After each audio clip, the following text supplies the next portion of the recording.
the information gathering. Ganito dapat yung pagkasulat. May ganun ho ba sa JC? Ang nakalagay lang po is documents evidencing success. Okay. Okay. Sige, I'll take that answer.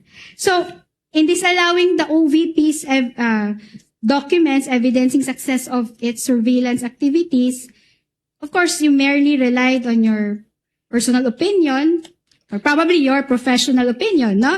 Kung ano sa tingin nyo ang compliant with item 4.8.5 of the JC, tama po? Binase ko po ang evaluation ko based on the joint circular and Yes, and ikaw yung nag-audit. So basically, yun po ang inyong professional judgment. Ano ho? And ito pong pag-audit kasi na to, dumadaan din po to sa review. So nare-review din po ito ng aking division chief hanggang makarating po sa head of ICFAO. Yes. In short, lahat kayo ng auditors based din sa sa judgment ninyo, sa opinion ninyo na itong document na ito ay hindi naayon sa circular. Ask and answer, 4.8.5. Your Honor. Not yet, Your Honor, because he said there were reviews that were undertaken. So, lahat kayo, kakasali yung mga superiors mo, no? Ito yung opinion ninyo, no? Na ito ay hindi naayon sa circular 4.8.5. Your Honor, specifically. please.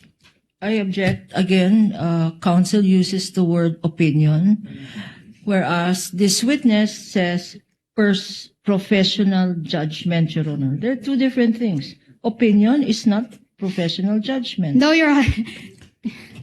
Besides, counsels, please. Besides, witness already answered that is not only her personal judgment and or opinion, but also that of her superiors who reviewed Yes, Your Honor.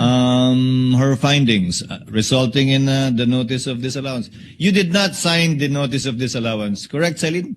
Hindi po, pero meron po sa office namin yung second original copy, may countersign po kami. Pero ang ini-issue namin sa agency is yung may signed lang po ng aming... So pataas, presumably, pag pinirmahan yan ultimately at iniso, nag-agree sila sa findings mo at yun din ang pananaw nila.